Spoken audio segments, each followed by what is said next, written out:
Welcome to the USS Silverside Submarine Museum, a museum dedicated to the efforts and accomplishments of the veterans who fought in World War II. The museum behind me is a 15,000 square foot facility. We are located at 1346 Bluff Street in Muskegon, Michigan, very close to Pier Marquette Park, and of course, right on the channel that connects Muskegon Lake to Lake Michigan. Currently, there is a course on World War II history being offered at the museum every Monday night from 6 till 9 p.m. Two instructors from Muskegon Community College have developed this course, and in cooperation with the college, the class is being offered here at the museum. Throughout the 15 weeks, each evening will have a different instructor, a different speaker, a different presenter with a specific expertise. The class is attended by students who have enrolled for credit, and the museum has made the offer to the community members to attend this lecture series if they so wish, and do so free, and of course donations are graciously and generously accepted. The topics throughout the course, if I may read from the notes that I have about the course, began on January 7th with the topic of From Versailles to Munich, talking about the transition from World War I to World War II. Subsequent weeks covered the topics of the German Blitzkrieg, crushing Poland, England stands alone, Hitler's dilemma, Operation Barbarossa about Russia, Pearl Harbor, awakening the sleeping giant, the Pacific Theater, defeating the Desert Fox, and Muskegon, the arsenal of democracy. We invite you to come to the Silversides Museum on Monday evening, beginning Monday, January 14th, 6 p.m., to enjoy a very interesting evening about World War II history.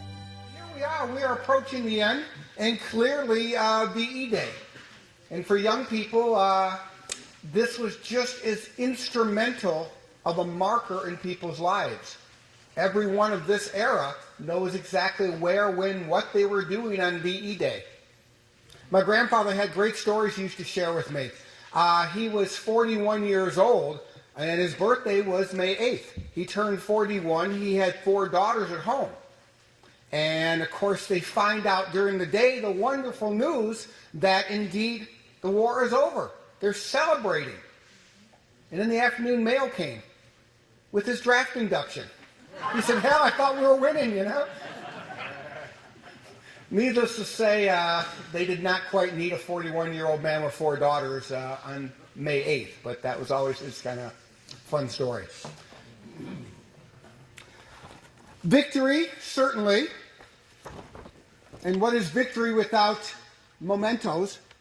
So take this, we'll pass it around, we'll start here, and make sure it ends up over with Spencer, and I'll collect it from Spencer at the end, but just one of the many mementos that remind us of what happened.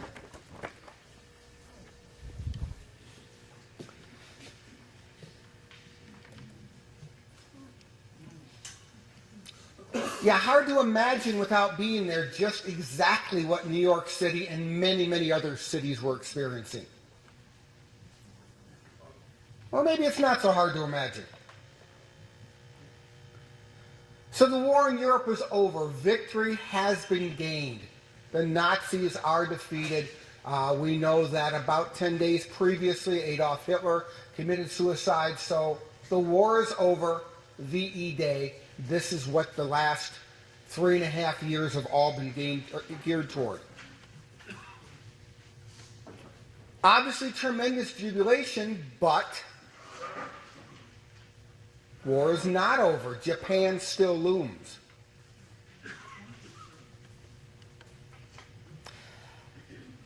When I teach history classes, we look at defining events. And I don't know what is the most defining event of the 20th century.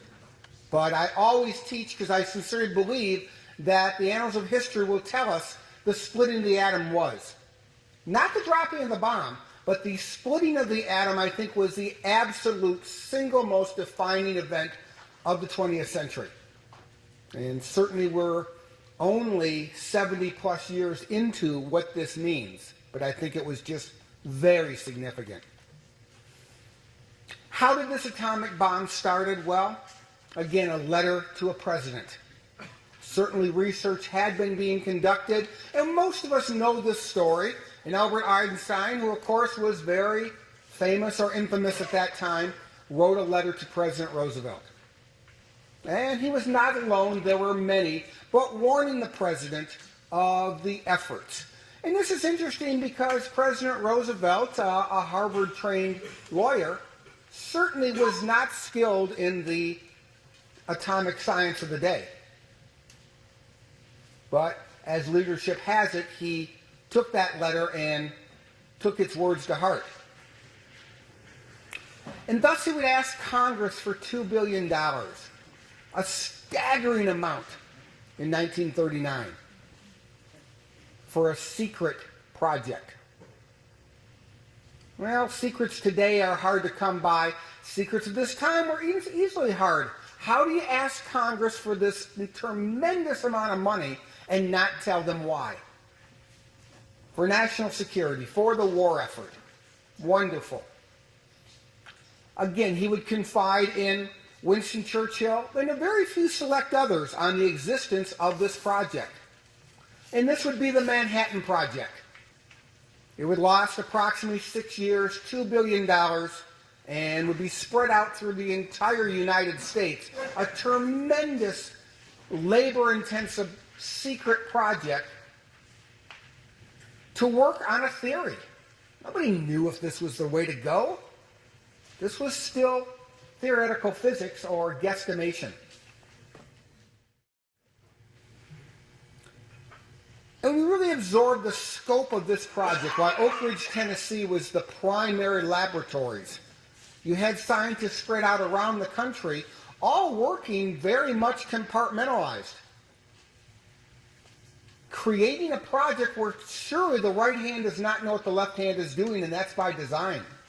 There were not but a small handful of people that knew what the end goal was.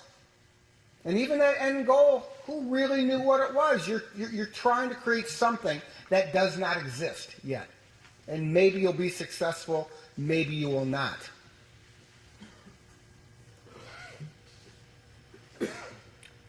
As Roosevelt was running for a fourth term at the convention, unprecedented fourth term, his health was just abysmal. And it was crystal clear whoever was to be Roosevelt's vice president, and he had many of them throughout his 13 years, would become president. And we look at this quote by Harry Truman, and you wonder, was he the right man for the job or not?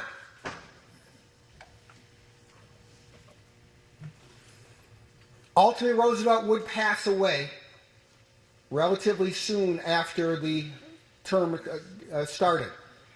And Harry Truman, the vice president, was unaware of this project. He was pulled aside by the Secretary of War. We didn't have a Department of Defense then. We had Secretary of War, actually. And, Mr. President, as of your second day, it was the second day of his presidency, he was informed of this project and where it was. And imagine keeping a vice president. Harry Truman was a senator prior to that. A vice president had zero knowledge of this project, this great Manhattan Project. And ultimately, it would come to fruition, and the very event that would define his presidency. So as Truman takes office in mid-April, here we are in July, and the bomb is ready. The test bomb. Gadget was the test bomb. And it was a much smaller version of what ultimately would become. And this was done in the sands of New Mexico. Actually, one of the Native Indian reservations was commandeered by the government for just this. And we didn't know what to think of it. They were actually in a bunker approximately 10 miles away. And while radiation was a thought, for the most part, radiation was not fully identified. Nobody really understood what radiation was. And they were expecting much more of an instant reaction to radiation. And thus, upon the smoke clearing and walking out to the test site, we're fine. I guess this radiation doesn't really exist all that much. Well, unfortunately, as we know with radiation today, it's not an immediate problem, but a relatively short-term problem. So the test bomb would be successful. And that sounds like a given, except for nothing is given when you're walking into the unknown. The idea that this would work, and if it did work, would the test bomb even go off as expected? Which would set up really Harry Truman's presidential decision. What does he do? And he's got two different overriding options. And this is put together by his cabinet, who had actually several who were aware of this, were anticipating this long before Truman was aware of this bomb. But one is, okay, the United States should develop a nuclear monopoly. We had this technology. It is ours. We can dictate the end of this war on our terms. Power politics says, we've got it, let's use it, and let's make our enemies bend to our will. This would really start what would take place throughout the Cold War, but we can shift from a man army to a technology army. Not that you're ever going to take away personnel, but we can descale the personnel and increase technology. So this was very much this nuclear monopoly theory that was promoted. The other theory, the other set of options that his advisors were throwing out to him, again, sort of a quid pro quo. What you can do is share this technology. The best route to peace, because remember, this is the goal. You're not looking for a route through war. What's the best route to peace? And that would be to share it. And to maintain some test demonstrations. You show anyone a test bomb of this, there's no possible way that a belligerent nation would want to engage you. So these are some options. And they're nowhere near as clear as we'd like them to make, certainly not as clear as Harry Truman would like. So, Secretary of War Stimson, what he promoted was a couple of things. First, let's create an Atomic Energy Commission, an international agency of which all countries can prosper by this. And this was very consistent with the time. As we're going to learn a little bit next week, at the end of the war, before the war is over, we're starting to look at these international agencies like the United Nations, the International Monetary Fund, the World Bank. Because the world knows that we've got to pursue a different path, because if we continue at the end of World War II with the same path of somewhat of advanced nationalism, World War III is almost inevitable. And with nuclear technology, even at this infant stage, World War III would ensure there'd be no World War IV. Non-military demonstrations. We do not need to be the country to drop this bomb on anyone. We can put forth non-military demonstrations. There are islands in the South Pacific. We've got the photographic equipment. We simply detonate it and show this to the Japanese leadership, and absolutely they will terminate hostilities. You share the technologies, because as we see, and we've learned this throughout the last several weeks, we've got a tremendous animosity with our allies, the Soviet Union. And clearly that would manifest itself in the 1940s, 50s, 60s, and 70s through the Cold War. But we can share this with them, and that would relieve their need to establish what we call buffer states, or maintaining a strong presence in Eastern Europe after the war. So Russia has their post-war considerations. This is one way we can help shape those and modify those. And ultimately, when you do this, when you share, you avoid an arms race. So this was very much what the Secretary of War, Stimson, and others were promoting to President Truman. The other side of that, coming from the Secretary of State, is a nuclear monopoly. No. Power politics. That is what's going to define the second half of the 20th century. We have this technology. We would be ridiculous not to use it. There's no possible reason we should share this, because that will only increase probability of anything being used against us. We have it, we can use it. Test bombs, preposterous. Military, people understand reality, not false runs, not tests. We need to have a military demonstration. This bomb was built to be used. Let's use the damn thing. It is a trump card. This war is coming to a close. There's no doubt on that. But how we close this war will very much determine our generation, our next generations, and beyond that, their life. Well, this is our trump card. It would be ridiculous to ever share this. So these are words of the Secretary of State and others. We've got two sort of large camps, but don't think that they're one-person individual. Denying the Soviet Union. Again, our problems with the Soviet Union are going to extend for the next 40 years, but we don't know this at the time. And that's what's always interesting as historians. I'm always cautioning students, we cannot read ahead, so to speak. In July of 1945, a Cold War with Russia is not inevitable. Nobody wants that. We've just gotten through 3+ years of war. We're barely on the finish here. Nobody wants this. So will this bomb alleviate future problems with Russia? Will it not? We already have an agreement with Russia to help us in Japan. And that was something that was secured earlier, Russia's help with the invasion of Japan. We don't need that now, and we can deny post-war spoils to Russia. And certainly, this is not the end of development. There's far more, the physicists tell us, with hydrogen bombs. And hydrogen bomb would be invented not till 4 years later, and ultimately what we know about a hydrogen bomb is that it has about 20 times the capability of the existing bomb, yet it was very small, could literally fit in your suitcase. So these are some developments we never want to give up to the future. So this is what Harry Truman is hearing outside of both ears. And ultimately, as we know from the infamous statement of Harry Truman, the buck will stop right with him. So Truman has some alternatives. Operation Downfall, the invasion of Japan. Japanese peace feelers.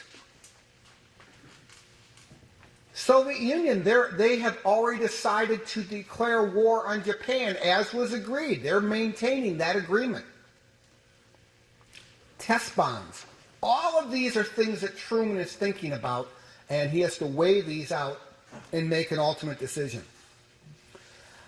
Operation Downfall. This was scheduled for October of 1945.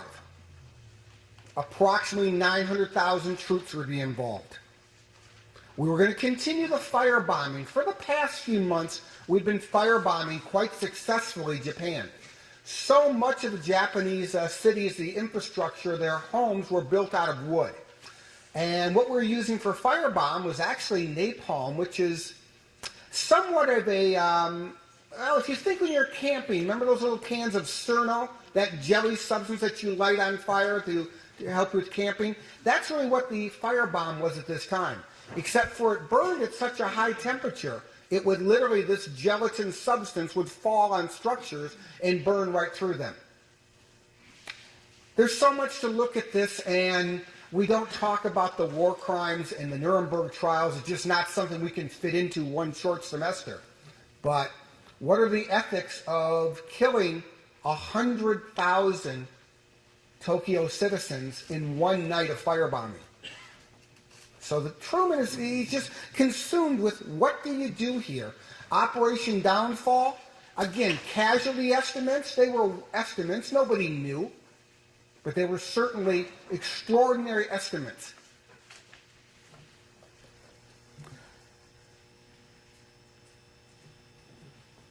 As you can see, we did take some very serious steps toward the Japanese invasion.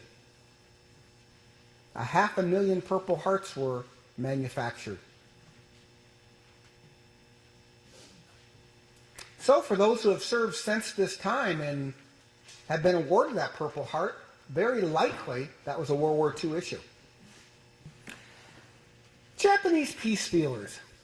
Walter mentioned quite correctly last week, I really applaud him for that. Actually, I've been thankful for Walter for a lot of things you've been bringing up. I really do. And you talked about peace feelers. And yes, there were peace feelers from Japan. There certainly were.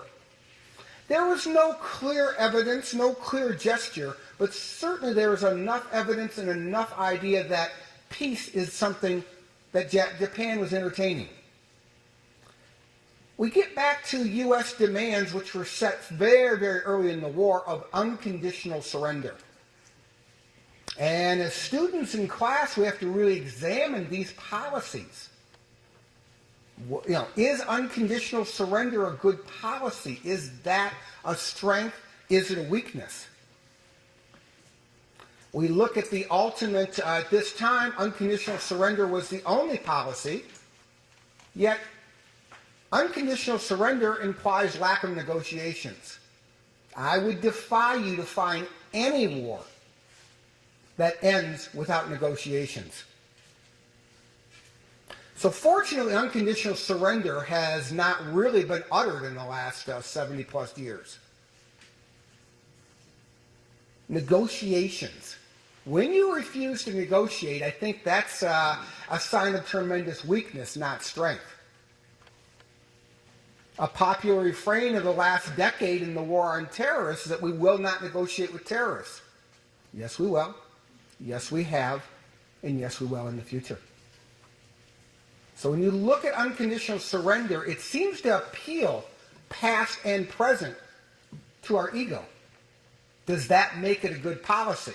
And I think when you look at the histories of unconditional surrender, our American Civil War illuminates a very good history of perhaps poor decisions when you're looking for unconditional surrender.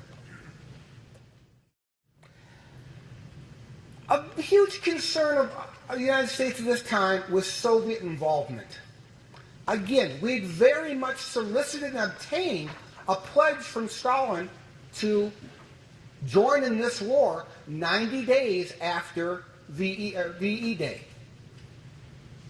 And it should come as no surprise why Russia wanted to do this. If you think back to some of the very first lectures in this series, we talked about Russia and who their historical enemies were. And that was Japan. Japan has been a historical enemy, and thus for Russia to really set up a series of buffer states on the other side of their country. Territory we know today as Manchuria. So it was well within Russia's best interest. We wanted this desperately to help spread the physical cost of war. However, with the atomic bomb, it was no longer necessary. How do we tell Russia, oops, thank you, we do not need you any longer? Test bombs appear to be the very best solution. Put forth test bombs. Well, there's some challenges to that. What's the time going to take? Manufacturing bombs are very labor intensive. There was no readily supply of these bombs. If you use up your available bombs with test bombs, you do not have any bombs in the event of a military need. And what if the test bomb doesn't work? Again, one bomb with gadget is one that, it worked, but no guarantee it's going to. I think what's important here is you've got to remember there were many, many alternatives. And I've got a book up here. I had a book. Here we go. Margot Haynes gave me this book, and it is just a wonderful reminder. Hiroshima in America, 50 years of denial. Students, community members, all of us who are interested, we have to understand that there are many different ways to end a war, and that often history, far too often, is written by whom? The victors. And just because you're the victors and just because you write it doesn't mean that's the only option. So this is one of many good books. Students, I would really encourage you to take a look in this type of topic. What were alternatives? And I think by any fair assessment, we probably as a country did not pursue alternative peace plans with Japan. That being said, it is always easy to reassess 70 years after the fact. So Truman is faced with just a variety of decisions. He also has many political realities. The bomb was built to be used. His predecessor, his very popular predecessor, his 4-time overwhelmingly elected predecessor, went to Congress and got $2 billion for a secret project. Really, Mr. Truman, Mr. Unelected Harry Truman, is that the person who should be reversing this? The project had been 6 years in the making. He'd known about it for less than 100 days.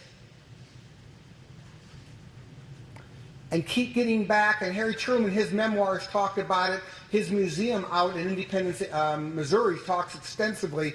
He kept coming back to the idea that if the bomb was not used, outside of some possible test bombs, likely it was going to take an invasion. An invasion, whatever the casualty estimates, would have been extraordinary. Just extraordinary. And we learned a lot of that last week with George talking to us about the incredible fighting that was done in Okinawa and pretty much all the islands leading right up to Japan. So we had every expectation it was going to be a fight very much to the death. And as a president, do you make that decision? Well, the answer is yes, you do make the decision. And how you make it, of course, would be his legacy. Ultimately, the decision would be made to drop the bomb. And most of us know this. There were 2 bombs, Little Boy and Fat Man, and they would be dropped on Hiroshima and Nagasaki.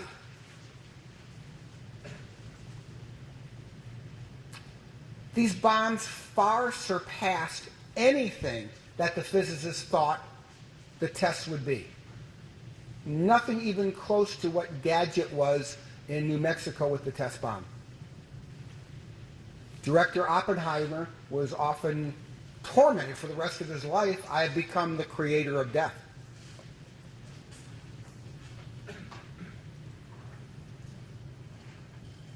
And I think even today, fortunately, we just have no way to really put this into a context, the idea of dropping this bomb.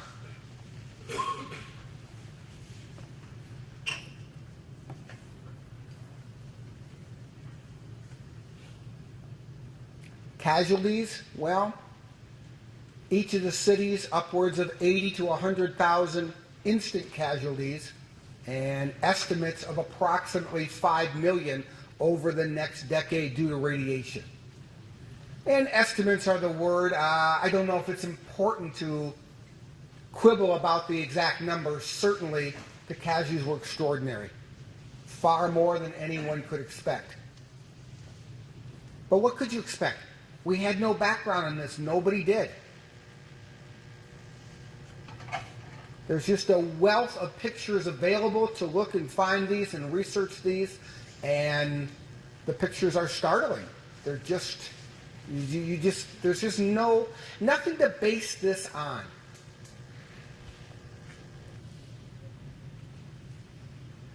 And ultimately, Japan would officially surrender on the 15th, and that would end the most devastating war in this world's history. Certainly celebrations. This long war is over. MacArthur never met a photograph. He couldn't get in.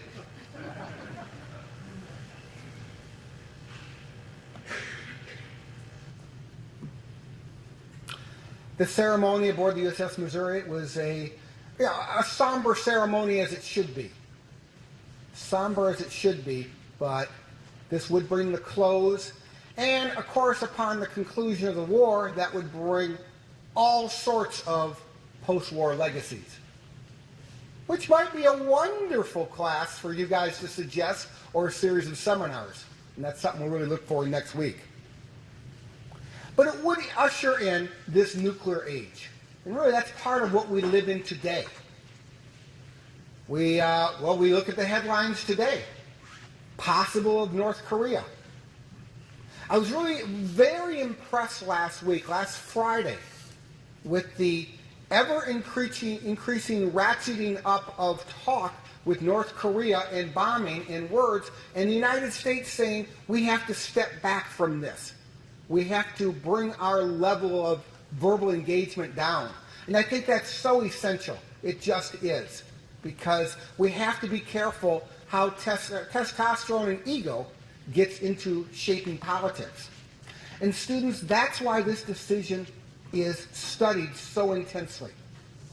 Harry Truman would spend the rest of his life saying that he really never quibbled over this. He made his decision and moved on. Well, that's true.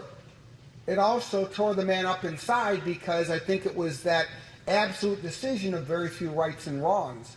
Probably the very best decision, but that's something that Truman just took to his grave struggling.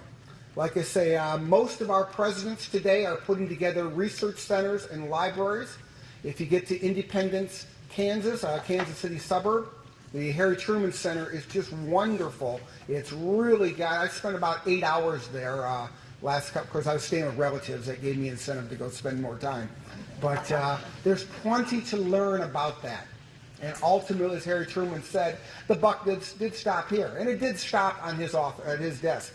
He received tremendous advice, good advice, faced with seemingly a no-win situation, would drop this bomb. It would end this war and propel us into a new nuclear age. So that's all I have right this moment. If there are any pressing questions or comments, otherwise we've got a great presentation with Nick Budimir to kind of talk about some things. Kurt, thank you very much. Good evening, folks. My name's Nicholas Budimir. I spoke here earlier in the semester. I want to thank Kurt and George for either inviting me or allowing me back. To jump or to leap from one happy topic to another happy topic, I feel a little, I wouldn't say underprepared, but just not the right person to be the one to talk about such a heavy and momentous issue as Nazi ideology and the Holocaust. So that is my point to come and talk to you here today. Certainly you could find hundreds, if not thousands, of people more deserving of the task of being basically the standard bearer of the Shoah or the Nazi Holocaust and the one to talk about it to you. I know that many of you have probably experienced lectures on this, movies, documentaries. I'm sure many of you have seen Europa, or Schindler's List, or The Boy in the Striped Pajamas, which was a recent movie on this. Also, I speak this week because this week is the observance of Holocaust Remembrance Days in the United States, starting yesterday and running through the 14th. So actually, it is very apt that we're speaking about this today, since all over the country we will hear, there will be speeches, lectures, survivors will be speaking in various capacities. But here, today I'm trying to talk to you about two major issues. I'm going to try to combine a background on Nazi ideology, the destructive, sometimes irrational, sometimes dynamic ideology of Nazism, its origin in different types of German culture and different types of German thought, and then connect that to how it was possible for the most advanced, the most culturally developed civilization in Europe to descend to become the most deprived, debauched, and destructive civilization in a period of a few years. A few theses and questions that I want to talk about to you. What is Nazi ideology? What intellectual currents in pre-war Germany contributed to Nazi ideology? Why was racism and anti-Semitism so powerful and prevalent in this ideology? How did Nazi practice in the Nazi state turn genocidal? How was the Holocaust planned? And how was the Holocaust carried out? I'll try to touch on all of these issues for you. I want to start with going to take you back before the First World War to development of something called the Völkisch Ideologie, Völkisch Ideologie or Völkisch ideology. We can use this substitutes for the term populist, or this was the popular people's ideology, and I'm drawing from the work of George Mossy in his book, The Crisis of German Ideology. And parts of this Völkisch ideology was this discovery of ancient Germans that was happening in the 19th century. 19th century thinkers were discovering new relatives. They were discovering new ancestors for the Germans, for the French and the Italians. They were rediscovering their roots and connecting the current peoples that resided in these lands to ancient forebearers. So already we have the idea of the land and the people, die Land und die Volk, is connected to each other inextricably. So also linguistic races, and this was a current all throughout the 18th and 19th century, to rediscover the ancient roots of Italy, of Serbia, of Russia, and many times the rediscovery of the roots were not necessarily the most scientific rediscovery. Sometimes they were imagined rediscovery of ancient roots. Also in the late 19th century, we had the development of very romantic ideas about nations, about races, about nationalisms, the notion of essence, the notion that races were pure races and that expressed an essential national character, Volkscharakter of the nation. Also these ideas of rootedness, connection to the soil, but also Hitler and the early Nazis, but even before, the Völkisch thinkers were thinking about destiny, about providence, but also about spirituality, eros, sexual energy, land, and power, die Macht. So many irrational forces really deeply inserted in the spirit, the Geist, emotional forces, looking for an emotional rebirth. This is the romantic energy of the 19th and early 20th centuries.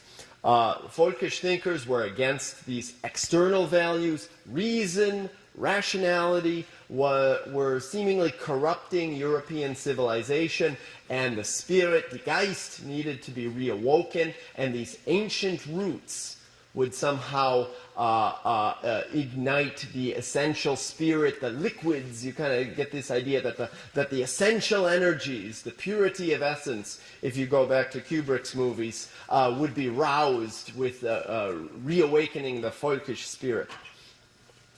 Also, the Völkisch ideology truly idealized the peasant. So you see what is the pattern happening here. The land, the peasant, the people connected to the land, and the people's energy was what the Völkisch thinkers were really all about. And what they were not about was the city, industry, the kind of heavy intellectualizing done in the cafe house. This was against Völkisch thought. And also nature was mystical. There was mystical energy in nature. So it was truly a rejection of the urbanizing tendencies of the 19th century and the early 20th century.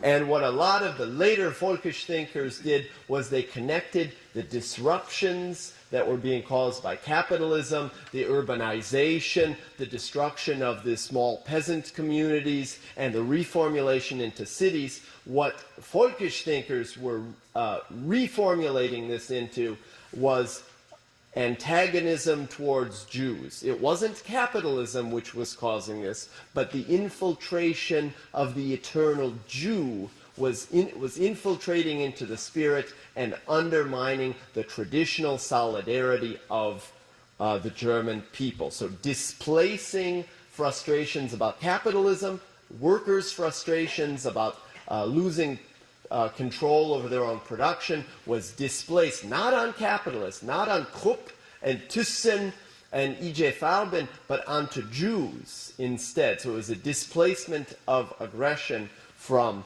capitalists to Jews in the folkish thought. So there is this one, so you might try to think of several lines of intellectual thought beginning in folkish ideology.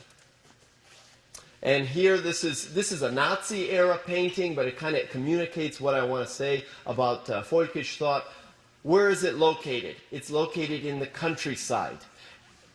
Beautiful, Aryan, peasant girls expressing their energy, not in cities, not in cafe houses, not in a cabaret, not talking to philosophers who are most likely Jewish, but very light-skinned, Aryan peasant stock. And this is the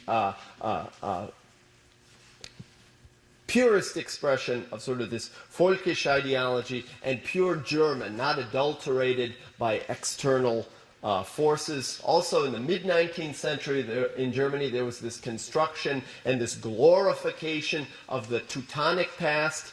This was the Valhalla Memorial in Regensburg. So Germany was, even though Germany was very modern in the 19th century, it was really trying to reconstruct a mythical past. So mythical Valhalla, they were actually constructing Valhalla in Regensburg in 1842. So you can see sort of they're trying to reconnect themselves. Also, this is the neoclassical period. They're trying to reconnect themselves to classical Greece, classical Rome, and connect the contemporary 19th century Germany to the past. So they were past-looking. The folkish thought was past-looking, not forward, not future-looking. All over Europe during this time, there was the development of scientific racism. In Britain, this was nothing special to Germany. In Great Britain, in France, Gobineau, the developer of sort of scientific theories of racism in France. So most of 19th century Western Europe, including Germany, was subject to sort of this racial ideology. This picture sort of shows you the noble Teutonic, Nordic, or Aryan race, the Negro race, and its supposed purported, but of course false similarity to either an orangutan or baboon. So this so-called scientific or pseudo-scientific processes were really common all over Europe. This fake measuring of skulls, which we have now proven is completely baseless in scientific fact, which is why we call it a pseudoscience. But these scientific racism of the period truly thought that races were examples of pure elements, pure essences, and that an adulteration of these essences would be in the Darwinistic theory, would be an adulteration or a destruction of the competitive edge that race had. So races were conceived of as pure and essential and locked in conflict. And this is something that truly Adolf would pick up on. And this three essential races, Caucasoid, Negroid, and Mongoloid, was sort of the racial theory of the day. And these races were already marked, already ranked in European ideology from top to bottom, from civilized races of Europe, the barbarous races of Asia, and the savage races of Africa. So that's another line of thought. So we have folkish thought, we have racial ideology all throughout Europe, but particularly combining it with folkish thought. But now, what's happening with politics and class in Nazi Germany? This is a wonderful picture of young girls waving the flag. This is after the takeover. But what is the class character? Basically, what is the electoral support for the Nazi Party? First and foremost, a strong base of support in middle-class Protestant Germans. Middle-class Protestant Germans. They're not so popular with Catholics. Rural folk, very strongly captured by the NSDAP. That's Nationalsozialistische Deutsche Arbeiterspartei, National Socialist German Workers' Party. Shop owners, professionals, farm owners, small and medium-sized towns, and eventually by 33, all across the country, but never having a majority of votes. The highest votes were about 38% in 33. So never more than a plurality of the votes. Second, veterans and officers of the First World War, including Hitler and Goering and Ludendorff and Ernst Röhm, the leader of the SA, the Sturmabteilung. So these disaffected veterans and officers who felt they lost their sense and lost their way in the war, wanted a resurrection of the power, and they recognized it in the National Socialist German Workers' Party. Also, street thugs, this Sturmabteilung that I had mentioned before, the brown shirts, these were the street thugs, the street brawlers, the people who would carry a wooden bat and smash Jewish windows or smash communists in the head. They were the ones that would intimidate, and they were the paramilitary wing, sort of like the Michigan militia of their day. Or the, what's that guy who bombed the federal building? Like Timothy McVeigh. And also at the very end, near 1933, the high bourgeois, the highest capitalists, Krupp, Thyssen, Siemens, E.J. Farben, the biggest industrialists and capitalists, the very end in 33, swung their power behind Hitler and the National Socialists. So at the very crucial end, the top capitalists threw their power behind National Socialism, and this was sort of the crucial but last-minute support. So mostly the National Socialists are a middle-class party. The working class was mostly captured by the Social Democratic Party of Germany and the Communist Party of Germany. And liberals were captured by a centrist party, but this middle class, small shop owners, salaried workers, professionals were totally in the camp of the National Socialists. This is a great picture in the center with the peaked little pointy cap. That's Ludendorff, who had a virtual dictatorship with what's his name? With Hindenburg during World War I. They, of course, fall after the institution of the Weimar Republic. And this is when they're on trial for the 1923 Munich Putsch. So you can see Hitler, you can see Ludendorff, and the little man in the back, this guy Frick, he eventually ends up at Nuremberg in 1946. So all the way back in 1923, you see sort of class character. The very kind of thick-looking man next to Hitler in the front, that's Ernst Röhm, the leader of the SA, the Sturmabteilung, that's the brown shirts. And they're really interesting in that they were the early left wing of the party. They were sort of the semi-socialistic wing of the party, and they all get destroyed and get replaced by the SS, which are all right-wing. So the National Socialists had both left-wing and right-wing elements. The left-wing elements are later destroyed. So impact of the Great War. What's going on in the Great War, meaning World War I? Men are maimed, are hurt. The victory is denied Germany. The glory there's a picture of Hitler with his slightly larger mustache. He's in the top right there as a corporal. The impact of the Great War was stultifying the social psychological impact of the defeat. Men felt a crisis of masculinity, that they were denied a victory. This is also when the idea of the stab in the back, because at the end of the war, communists and socialists in the army rebel and start fighting against the officers, start shooting officers, and basically attempt an early revolution. So the right wing and the middle class feels this stab in the back by socialists, by communists, by the traitors who denied us a victory, and also eventually this gets displaced to Jews as well, even though they fought in the war and were highly decorated. So Jews in Germany were the most assimilated Jews in all of Europe, and they identified highly with Europe, and many were highly recognized and decorated in the army in the First World War.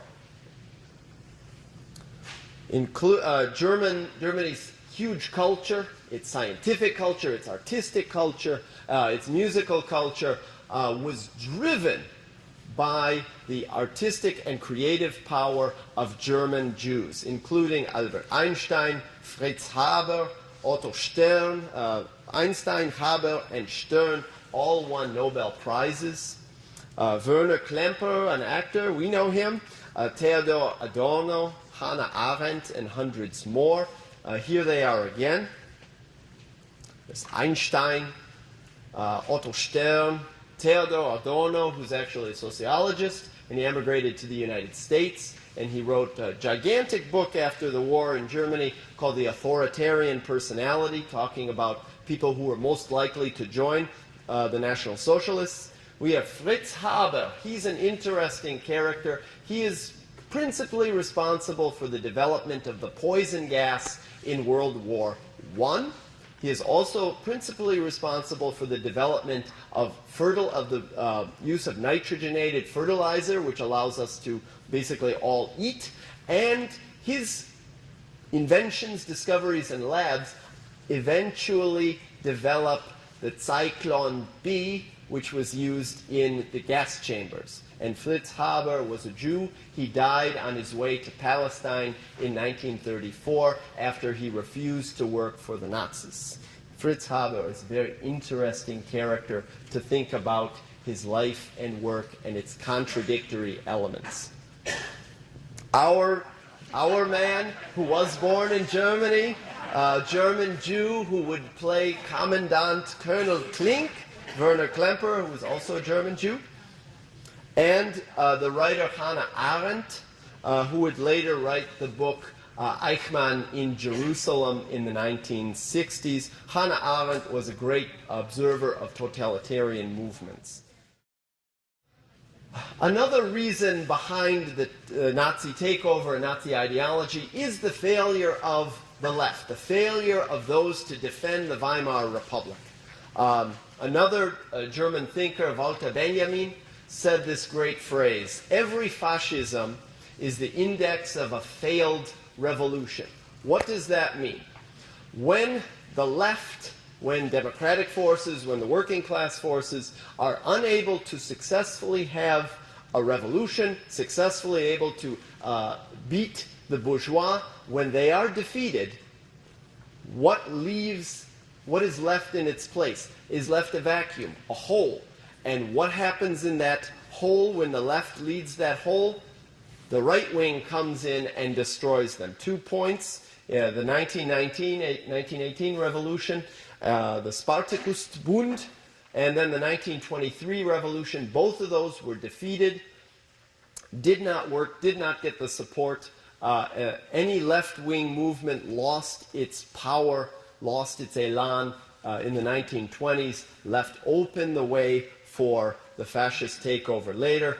And the socialists and communists never successfully fight or get together to fight the extreme right, which, if you look at the numbers, they could have done if the duplicity in Moscow Stalin's orders not to work with the socialists, he called them social fascists.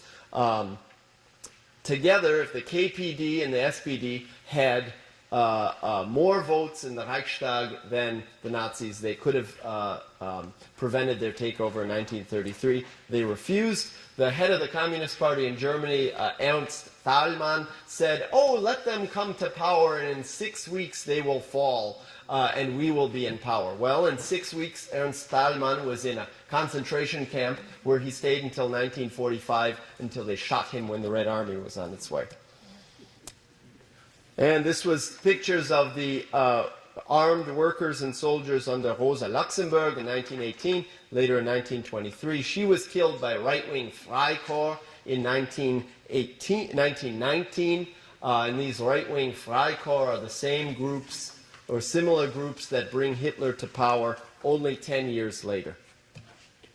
So we have failure of the left, folkish ideology, existing racism all over Europe, several streams, and a highly polarized politics. The center was basically faltering, and nobody was going to stand up and fight for the Weimar Republic.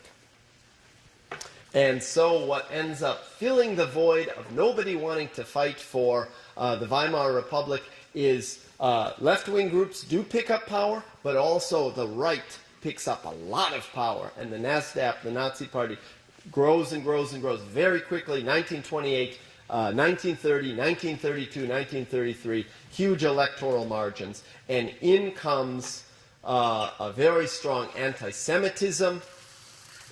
They bring along with them their theories of Jewish takeovers and Jewish conspiracies ruling the world, and they juxtapose that theory with their own theory of the Aryan race, which should be dominant and is somehow being oppressed or exploited by the Jewish race, and they promote this Aryan race.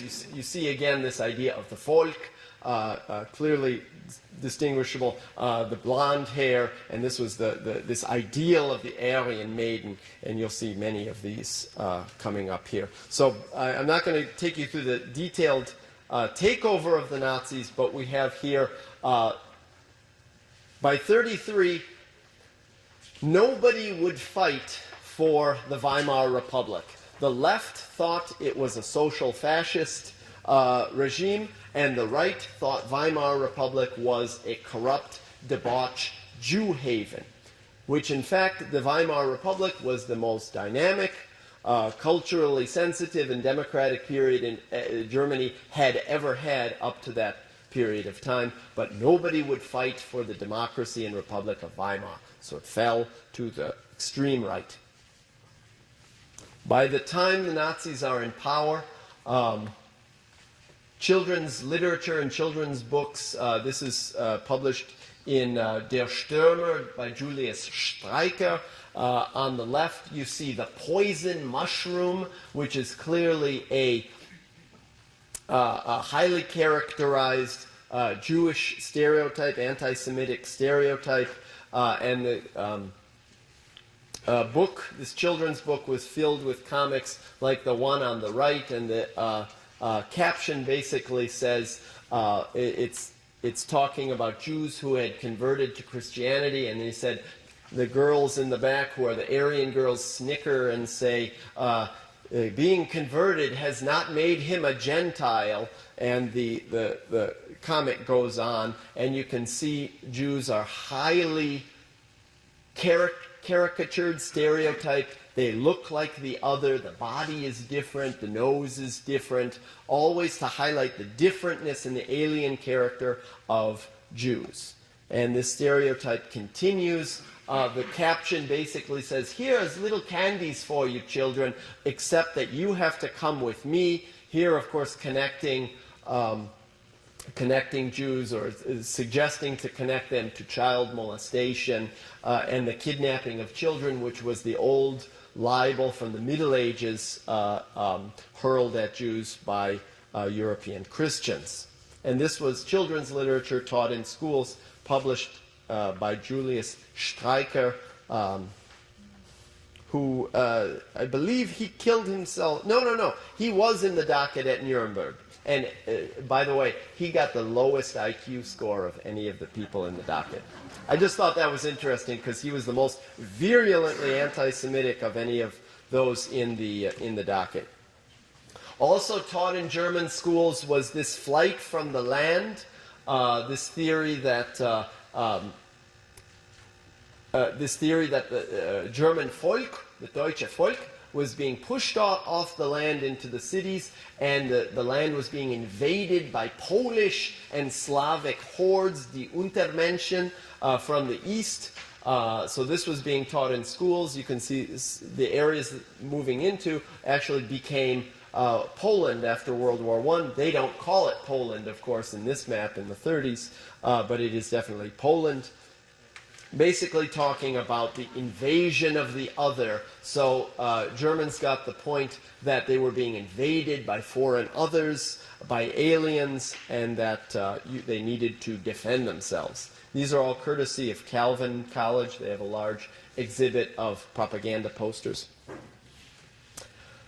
Hitler, some people say, was Hitler a Christian? Well, maybe in a very tenuous sense, but he really believed not so much in God, but in providence. He believed that providence, historical determination, the angel of history was on his side, the power of his will and the power of his absolute faith in himself. He never doubted himself. Was the driving force. So Hitler is identified with the nation, with the Nazi Party, and with the idea of providence, that he was ordained in this position. So this picture, you can see that basically the heavens opening up and the light, and all of Germany is behind him.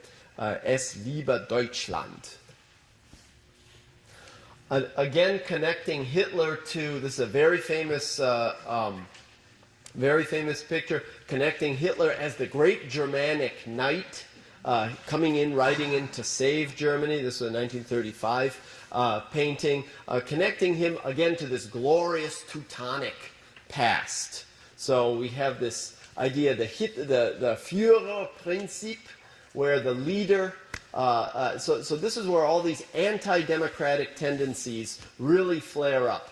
Nobody wanted to preserve the democratic Weimar Republic, but then they wanted or at least a certain percentage of the population wanted the leader, because politics was dirty, politics was not, it never came to a good conclusion. Politics you needed to talk with politics. Well, if you have the Führerprinzip, then the Führer knows and you follow the Führer. So really anti-democratic tendencies to not talk about things, not to think about things, but to follow. So National Socialism is an ideology of action, not words, even though Hitler certainly filled the air with many words.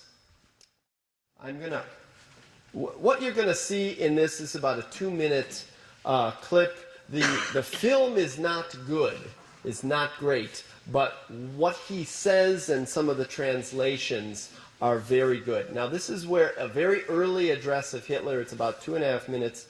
What he's doing, he is talking to factory workers, and he tells them that it isn't intellectuals that gave him the power to perform the German Revolution, but it was his connection to peasants, the Volk, and to working people that filled him with energy, and you get this huge applause. And also you see this very anti-political message of him destroying not just the Marxistische Partei, not just the Marxist party, but all of the parties. And so basically elevating himself above party politics. So truly the Führer embodying the destiny of Germany, not these little stupid bickering democratic parties. So let's see if this works here.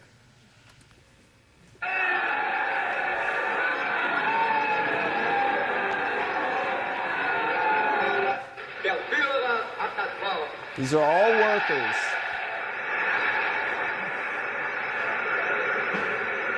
meine deutschen Arbeiter. Ich bin aus euch selbst herausgewachsen, bin einzig unter euch gestanden, bin in 4,5 Jahren Krieg hier mitten unter euch gewesen.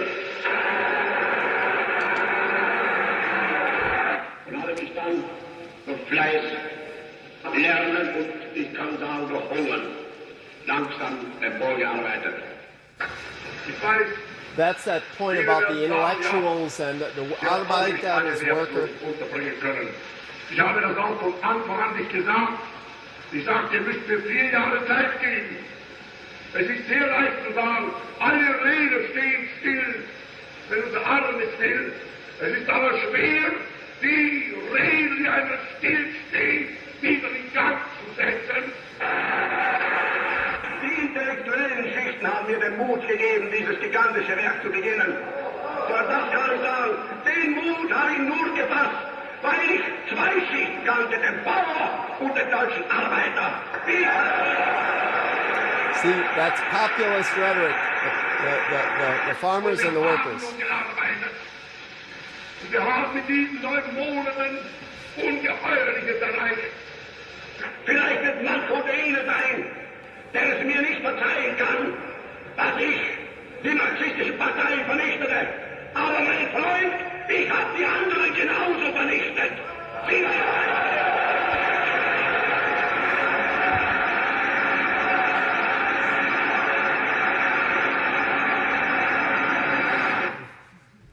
I hope you kind of get the point there. Look, there is no racial, he needs to say no racial hate.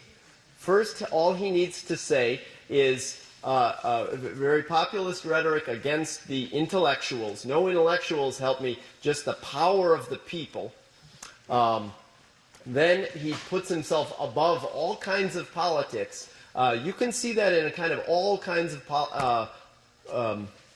populist movements all over the world. The idea that if we just get rid of these politicians, knock a few heads off, we'll really, just me and the people will really be able to get down to business. You can even sometimes, I hate to say it, hear it in some of our maybe more right-wing rhetoric of hating on politics, but unfortunately politics is where democracy happens.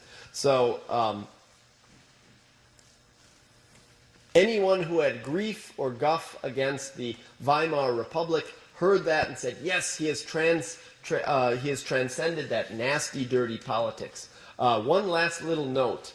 I've been told by one of my teachers who was in the Luftwaffe in World War II, he's about 85 now, that Hitler's German is a beautiful sounding German, but also if you take the sound of his voice, I think there is a theory, there's a French intellectual who has a theory that fascism is not really about the content, but it's about yelling the message, and it's about those violent gestures, and that the physical violence of the gesture, in fact, in the ritual gestures, it in fact energizes the people.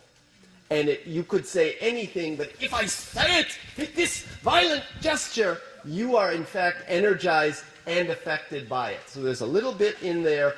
So to look out for, podium banging politicians, because there's something in the gesture, there's something in the ritual that has a violent aspect to it. So we have Adolf in power, the Nazis in power, and how quickly do they turn towards anti-socialist, anti-Jewish, anti-Slavic, anti-Catholic persecution. So I have several stages of the Holocaust here.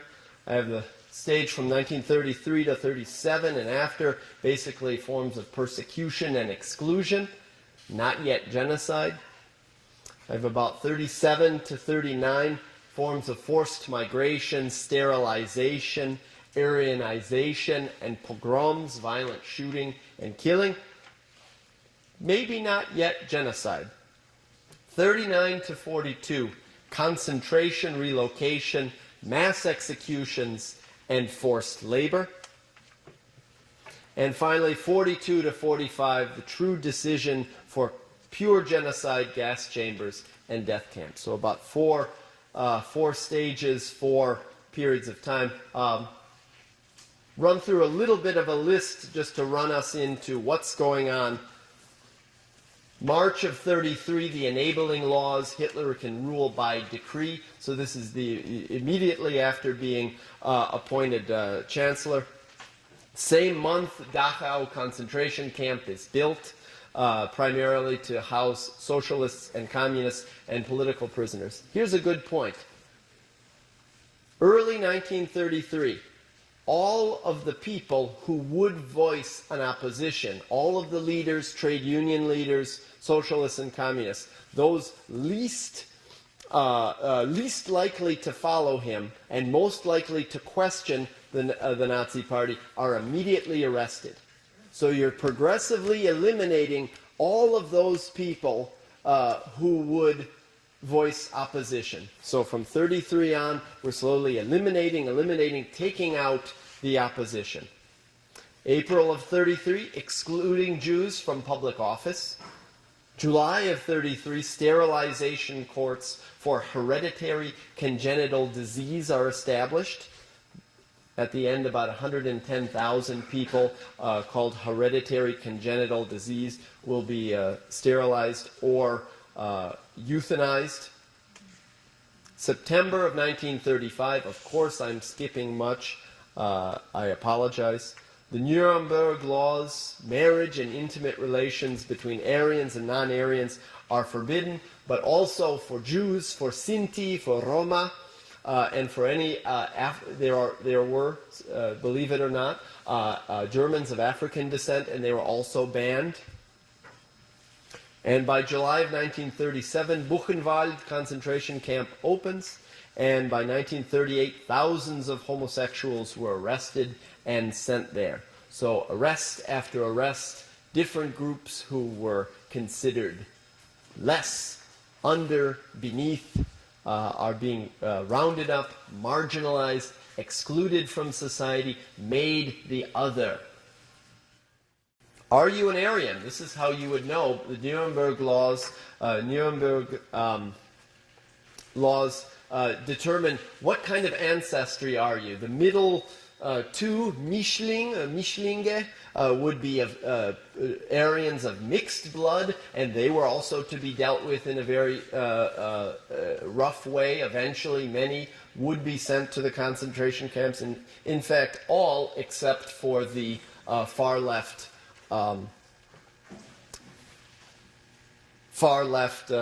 category of pure, I believe it says Deutsche Blutiger, I think. Somebody could correct me, but I know the second two are Mischling, mixed, and then the last two are pure Jude, a derogatory term for Jews in German. And so this was the racial categorization, how you knew whether you were in or out. So how do we get towards modern scientific calculated human destruction? By 1938, Kristallnacht, Night of Broken Glass, where synagogues and Jewish businesses were smashed and burned. And already when the war begins, Hitler says this: if the international finance Jewry inside and outside Europe should succeed in plunging the nations into a world war yet again, then the outcome will not be the victory of Jewry, but rather the annihilation of the Jewish race in Europe. So January of 1939, he is promising this. And see who he thinks, he believes Jewish people are somehow provoking the war. Incredible. By September of 1939, ghettoization of about 1.5 million Polish Jews. So immediately after the invasion of Poland begins in German-occupied Poland. This is the picture of Hitler addressing the Reichstag. You say Goebbels, no, I'm sorry, Hermann Goering above him. Who else is?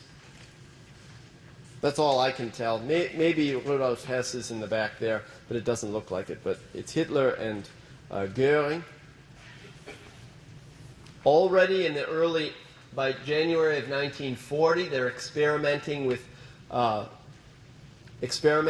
poison gas against those deemed handicapped, and the Łódź ghetto was declared, creating an enormous ghetto in Poland.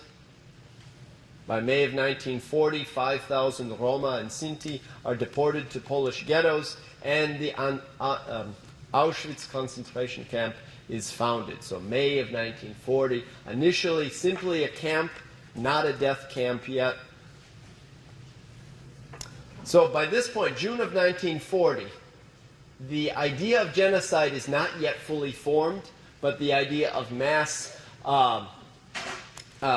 deportation to Madagascar seems to be the reigning idea of the day on how to solve die jüdische Frage, the Jewish question or the Jewish problem. But the problem is Britain holds out, so the sea lanes of mass deportation are closed, so they turn to Poland, and they turn to the area of occupied Poland to construct more and more camps, especially around the area of Auschwitz. In June of 1941, the invasion of the Soviet Union, you've already heard about that, called the War of Extermination. The war against France and Britain was simply a war of conquest, but this was a racial war of extermination of the superior Aryans against the Untermenschen, the Slavish hordes. And what happens behind the lines are set up Einsatzgruppen, which are execution squads to police and kill communists and Jews. And at one location in Babi Yar, in September, 33,000 Jews were shot outside of Minsk. Is it Minsk? Yes. No. Kiev. Including this girl. This is a 1936 photo of her. By 1941, she was 8, and she was also shot there. This is the Łódź ghetto, very packed, tightly packed area, very low. Rations were extremely low, and by this point, all Jews in Poland, by about 1940, all Jews in Poland had to identify themselves with gold stars, and soon thereafter, the gold star was required of all Jews in Germany as well. And here is a map detailing some of the places where the Einsatzgruppen massacres were being conducted. At this point, something in the neighborhood of 500,000 Jews had been killed, possibly 300,000 others, including Polish, Ukrainian, and Belarusian peasants. This includes Zhytomyr, Kiev, Vitebsk, Smolensk, Poltava. This is where these armored bands, the Einsatzgruppen, were operating between 41 and November of 42. And this was all in occupied Soviet territory. This is, I believe this photo is from Babi Yar, and it shows the Einsatzgruppen lining up Jews and other political prisoners for immediate execution. By this time, they were experimenting with gas trucks using CO2 gas, carbon monoxide in the backs of these trucks as execution. They found that very inefficient, so that they developed and studied and used science, right? This was a very scientific genocide, to develop more sophisticated techniques. This woman had just been assaulted on the streets of Kiev by of Lvov, which is in the western Ukraine, by a Ukrainian mob. So the local Slavic populations were also incited to many anti-Semitic pogroms and attacks.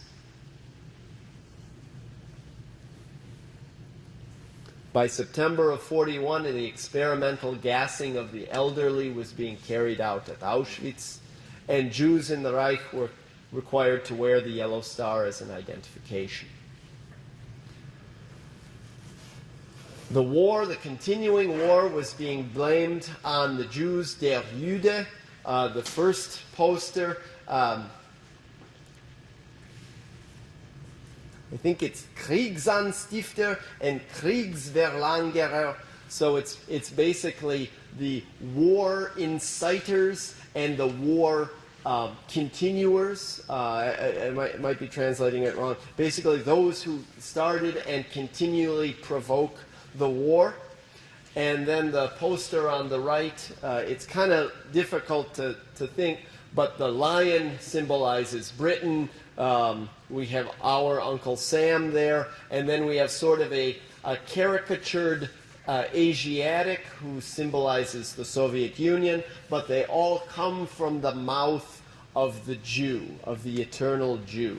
So you can see how anti-Semitism and hatred of the Jews is central to thinking and the war effort here, or at least the ideological motivation. This is a war for either the extermination of the Jewish race and the life of the German race, or the destruction of the German race at the hands of Jews and Bolsheviks. So by 1942, we have experts coming to the Wannsee-Konferenz called by SS Obergruppenführer Reinhard Heydrich, and he is down here. And Heydrich was a sub-lieutenant of Heinrich Himmler, and he called this conference in a Berlin suburb. The house where the Wannsee conference was held was seized from a wealthy Jewish family. They were kicked out. I'm not sure what happened to them. But the conference was held there, and it was called by Heydrich, run by Heydrich under orders. The notes basically let us know that Hitler instructed Himmler, Himmler instructed Heydrich, that you are now responsible to carry out the final solution to the Jewish problem. And this is where they planned it. These are all highly educated people. There are 7 doctors. All the rest are lawyers. So everyone is a professional here, professional trained and professionally educated. They are heads of various departments of the SS and of the German government. Let's see here. Oh, others that you might know. This is Eichmann. The only one to ever voice a doubt at the conference was this guy, Dr. Kritzinger, who was in the Reichsministry, and he even knuckled under eventually. But what was happening, and the only reason we have the Wannsee conference, we know about it, all the notes were destroyed. They were collected by Eichmann and destroyed. But Luther somehow held on to his notes, and we found the notes at the end. Just before or after the closing speech by Himmler, in Poland, where he actually spoke about the final solution and questions? When he spoke to the SS group, I just read that. I just read that. I don't know the date. That's good. But I just read. He basically had a speech in front of an SS group, and he basically promised this phrase, annihilation of the Jews. But yeah, that's a good point. I don't know whether this is before or after. This might have been before. So all of these guys, if you watch, it's reconstructed all for you in the movie Conspiracy, and it's played very well. It's basically done from the notes kept by Luther. And they systematically plan. Some people say, oh, what about deportations? Heydrich says no. And basically you see what Heydrich does. He says, no, we have this plan. We now have gas chambers. All of these guys are basically astonished. He tells them about the plans at Auschwitz, and they say, you are responsible for carrying them out. Only Kritzinger expresses some doubt. Everyone else is very devoted. The guy at the very top, middle, Dr. Struckert, he is the writer of the Nuremberg laws. So you have highly trained intellectuals who are completely on board with the planning and the execution of the final solution. The Wannsee notes made by Eichmann have a target death toll of 11 million Jews for this operation, and they plan to coordinate rail transport and the acquisition of labor and forced labor, aiming people at Auschwitz and Treblinka, and the new methods of mass killing were being explored at Treblinka and Auschwitz-Birkenau. Here's a brief map of some of the locations of concentration camps, which are in green, and the death camps, which are in red. Kelno, Treblinka, Sobibor, Majdanek, Belzec, Auschwitz, Birkenau, and others were mainly concentration camps, which were, of course, horrible. There was slave labor, starvation, and death, but there were generally no gas chambers and ovens. Auschwitz-Birkenau was a gigantic complex. Treblinka was very different. It was specifically only a death camp. And from some reports, it was actually terribly run, even though about 400,000 people died there.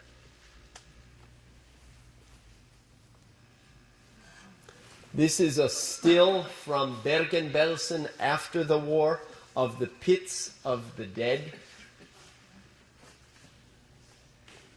Little about Auschwitz-Birkenau, which is the sort of the fundamental location. Is a huge complex of many camps, slave labor camps, political prisoner camps, a manufacturing facility by IG Farben, and a death camp. There were 4 gas chambers and a crematoria that worked night and day at Auschwitz. The largest number of killings happened between 1942 and late 1943. Here's a quick map. It is not a video, I'm sorry. If you go to the U.S. Holocaust Memorial. It's just this area at the top called Canada was where people's clothing and valuables were sorted. If you got the job in Canada, you were very lucky. You got a little higher ration. And various rows, these little tiny squares are those row bunker houses that were extraordinarily crowded. What else? I have another picture later. It's a little more detail. And the first gas chamber came online at Auschwitz in January of 42, so at the very same time when they're holding the Wannsee conference. And by March of 43, the larger 3-stage gas chamber and crematoria were constructed that sometimes you hear about with in survivor reports, especially the capos that were forced to work in the chambers, pulling bodies from the gas chamber and taking them to the crematoria. So I think people are aware of how the SS employed other Jews and other prisoners to pull bodies from the gas chambers to the crematoria or to the burning pits outside. Perhaps the estimate is between 1.1 and 1.6 million people were killed at Auschwitz-Birkenau, and an absolutely fabulous program detailing this is Inside the Nazi State by PBS. It's a 5-part series. This is a rare photograph taken of the Hungarian Jews arriving late in 1943. Cameras were prohibited, but somebody, either an officer, snapped this picture. So you can see the huge crush of people that had just embarked. Hungarian Jews were relatively safe and unpersecuted under the Admiral Horthy regime up until he refused to deport Hungarian citizens who were Jewish, and then he was overthrown and replaced by a much more violent, I believe it's Cross and Arrow fascist movement in Hungary, and they vehemently and fervently deported about 300,000 Jews to Auschwitz and other political prisoners. This is that closer view of Auschwitz, so you can see it's very huge. These were Allied photos from 1944, and Jewish groups at the time pressured the U.S. government to bomb the rail lines, and an internal memo said, quash this report, say nothing of it. So there was a refusal to bomb rail lines. Whether they could have done it with any precision is, of course, another question. But these pictures were taken by the Allies, at least in 1944. And at liberation, these were pictures taken by the Soviet Red Army of the few remaining prisoners at Auschwitz. Auschwitz was abandoned very, very late in 44, late in 44, because the Red Army was coming very, very close, and the Nazis blew up barracks, blew up the crematoria and the gas chambers, and moved most of the inmates out. Some went to Bergen-Belsen, others went further into Germany, some by a forced march. A huge number of people died in that forced march. So some prisoners remained when the camp was liberated in, I believe it was January of 45, by the Red Army. These were piles of shoes and clothing in the Canada area, much of which, when they were looted, the local SS would take their share, and they become very, very, very wealthy off of this, at least until they were either caught, arrested, etc. This is a rare photo of what's going on here. This is when the camp is operating, and these are capos and others pushing bodies into the burning pits. So you can think about what this gigantic process is going on. The people around knew what was going on. They had to have known something. The whole air smelled of burning flesh night and day. So the local people knew what was going on, or at least it would be very naive of them to not know. Look, trains come in full, trains leave empty. And also local, I believe, being shipped back to Germany, ash from the crematoria would be used as fertilizer, shipped back to Germany.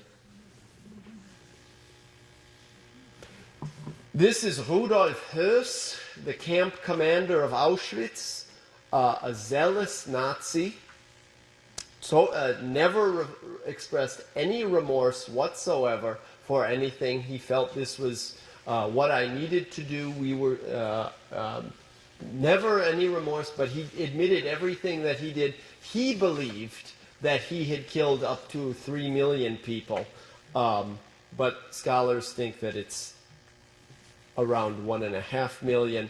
Never any remorse. I believe he was executed in 1947. Initially he ran away. Himmler ordered them to hide inside the military. He hid as a naval man, but cunning, smart American OSS agents found him hiding in the Navy and seized him and basically beat a confession out of him. I can't remember if I put. Interesting point, there were SS women. One that was found guilty and executed was Irma Gräser, who was about 22 and became a female guard. Survivors who testified against her said that she was extraordinarily cruel, shooting, I think they said about 120 people summarily executed in front of them. And the survivors say she enjoyed the violence that she meted out. A final toll, I'm leaving out so much, but a final toll, according to Raoul Hilberg, was about 5.1 million dead, 6 million according to Bauer and Roslet. These are approximations. Excluding Jews, Poles lost about 2 to 2.5 million people. Roma, the Gypsies, about 220,000 from a total European population of about 1 million. Soviet prisoners of war only, about 3.3 million. Total Soviet death, about 23 million. Just to give you, that includes the prisoners of war. And many, many, many other unaccounted for socialists, communists, Jehovah's Witnesses, other Slavs, Catholic priests who opposed the regime, Protestant priests who opposed the regime,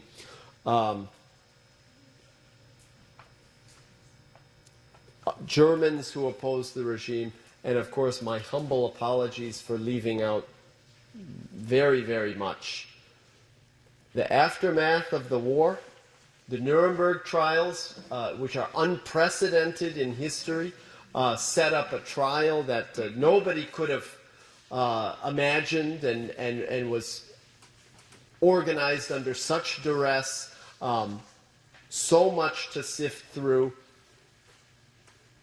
so many dead, so much misery, and so much dislocation.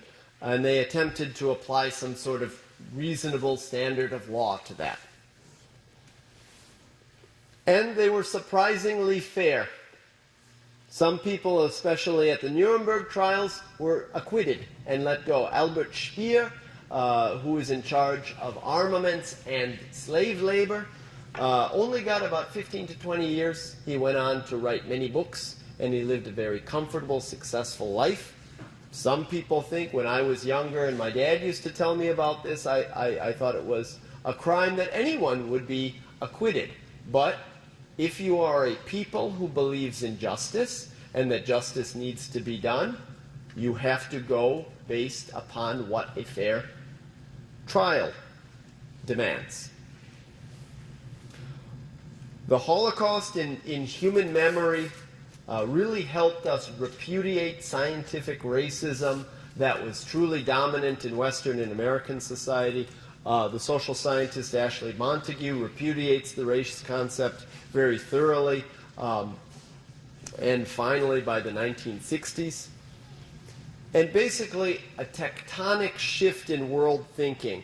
The eventual rejection of this system-wide or global-wide racism, a questioning of the means to an end type of science. Not everyone does this, but science truly, the Holocaust was truly a product of science, of scientific reasoning and planning, and nobody asking, for what are we doing this science? And a new concern for human rights. To sort of end this is a 2-minute little clip. Not very horrible, but it's this survivor who was a child who was experimented on by Dr. Joseph Mengele at Auschwitz, Eva Kor. And she's very interesting because she's profiled in a film, Forgiving Dr. Mengele. And she, for her own personal healing, forgives Dr. Mengele, but all Nazis, just for herself, not for the entire Jewish people or all victims, but just for herself and her own self-healing, she forgives them.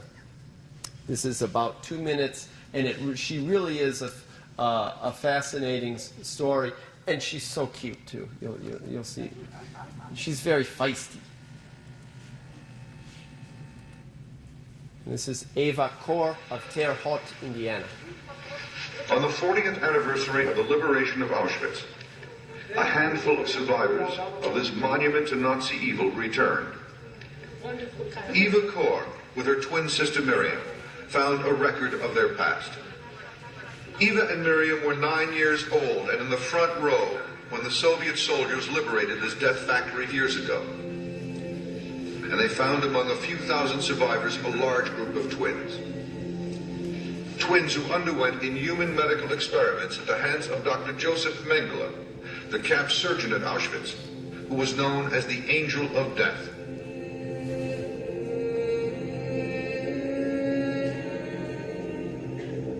Just to be free from the Nazis, that did not remove the pain they have inflicted upon me. There might be another way that survivors can heal themselves. I have found one way. Forgive your worst enemy. It will heal your soul and it will set you free. I, Eva Moses Kor, a twin who survived as a child Joseph Mengele's experiment at Auschwitz 50 years ago, hereby give amnesty to all Nazis who participated directly or indirectly in the murder of my family and millions of others. It's improper. It's improper. I should be permitted. I should be asked.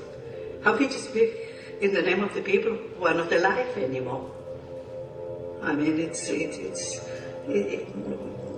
I shiver when I think of it.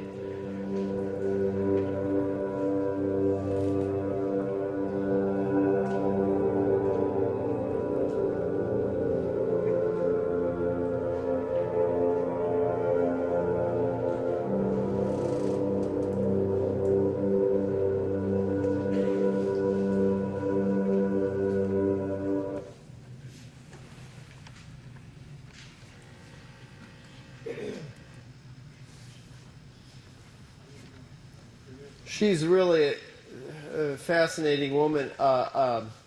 Corollary, she founded a museum in Terre Haute, Indiana, and in 1995 it was, I can't remember the date, but her museum was firebombed by supporters of Timothy McVeigh. She rebuilt it, nobody was killed, but certainly white racists in this country who are supporters of neo-Nazi movements did that, but update, she is still alive, she still talks, she's from Indiana. This film is actually available on Netflix. I watched it over the weekend. It's really great to watch because she expands the whole notion of the Holocaust. She goes and visits Palestine. She talks with Palestinians. She cannot reconcile with Palestinians. But she can reconcile with another Nazi doctor who was at Auschwitz, a Dr. Munch, who died in 2001. She met with him and reconciled with him, but she couldn't reconcile with Palestinians. So it is fabulous in terms of expanding the meaning of the Holocaust. And at the end of 45 and 46, we have the remaining chief Nazis in the docket. Here we have Göring and Rudolf Hess and Jodl, and I believe Streicher is in the back, and maybe Alfred Rosenberg with sunglasses. I feel I've been probably 500% inadequate to covering this topic, and I apologize in advance for failings. I feel I'm not really worthy of handling this, but thank you all for bearing with me.